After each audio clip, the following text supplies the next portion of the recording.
Bienvenue sur Mon Chef, sur la chaîne où tu vas pouvoir découvrir des recettes testées, vérifiées et approuvées issues de livres de cuisine. Tout d'abord, je vous remercie pour le soutien que vous m'avez apporté sur ma première vidéo. Ça m'a fait vraiment chaud au cœur. Ça m'a vraiment donné la patate. Ça m'a donné envie de continuer, envie de vous faire découvrir un petit peu mon univers, vous présenter plus de livres. Et aujourd'hui, je vous ai trouvé le livre, la Bible de la gastronomie thaïlandaise. Eh les gars, il faut absolument que je vous parle de cet ouvrage. C'est ni plus ni moins qu'un monstre. Regardez-moi la taille de ce livre. À l'intérieur, il y a plus de 400 cuisiniers de toute la province thaïlandaise qui ont accepté de partager leur cuisine, leur culture, leurs recettes pour contribuer à ce dictionnaire de la cuisine gastronomique thaïlandaise. Je pense que dans ta bibliothèque, si tu dois avoir un seul livre thaïlandais, c'est vraiment celui-là. À l'intérieur, tu vas pouvoir apprendre à faire tes propres pâtes de curry. Tu vas pouvoir confectionner tes propres sauces. Tu vas élaborer des plats qui sont vraiment traditionnels dans le respect de la gastronomie thaïlandaise. Bref, comme un vrai Thaï. Il y a même des recettes de grands chefs, du célèbre restaurant Le Bolan de Bangkok ou encore les larmes du tigre de Bruxelles. Mais le mieux, c'est qu'on le regarde ensemble.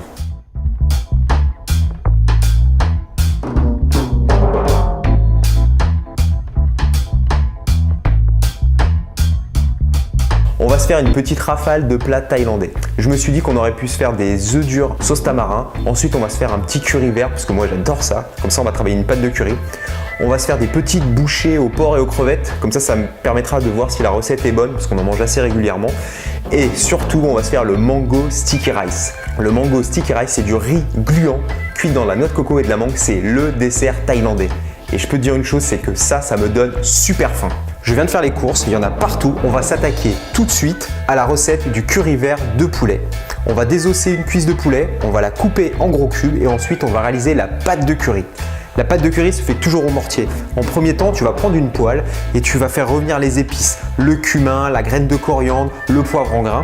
Et ensuite, tu vas le piler et tu vas réserver cette poudre. Ensuite, dans ton mortier, tu vas ajouter le piment et le sel. Tu vas piler une première fois. Une fois que tu as une pâte bien lisse, tu vas ajouter ton galanga, la racine de coriandre et le zeste de kombava. Tu repiles une nouvelle fois. Après, la citronnelle, l'ail, l'échalote. Tu repiles une nouvelle fois jusqu'à ce que le mélange soit bien lisse, bien homogène. Et pour terminer, on va ajouter la pâte de crevettes et la poudre d'épices que j'ai préalablement pilée, composée de graines de coriandre, graines de cumin et poivre blanc. Pour le reste de la recette, je te laisse découvrir ça dans le livre. Rien de compliqué. Tu vas cuire la viande, tu vas mettre le lait de coco, tu vas mettre les légumes, tu vas laisser réduire et ça va te donner ton curry vert. De toute façon, ne t'inquiète pas, la recette est dans le descriptif. On va passer tout de suite à la réalisation des bouchées dont je te parlais tout à l'heure. Les fameuses bouchées aux crevettes et au porc. Après avoir mélangé dans un saladier les crevettes hachées, le porc haché, la sauce soja et les châtaignes d'eau, tu vas déposer au centre d'une pâte à ravioles ou d'une galette de riz que tu peux facilement acheter dans une boutique asiatique. Tu vas relever les bords de ta raviole et effectuer des petites boules en les tournant de cette façon. Ensuite, il te restera plus qu'à les frire dans un wok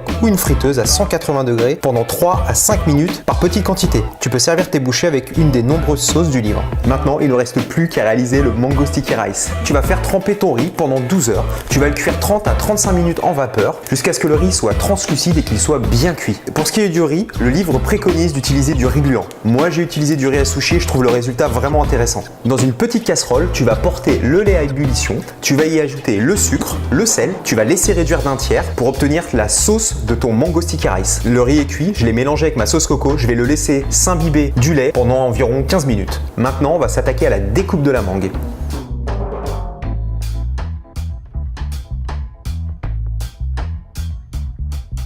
Et voici ce que j'ai pu réaliser.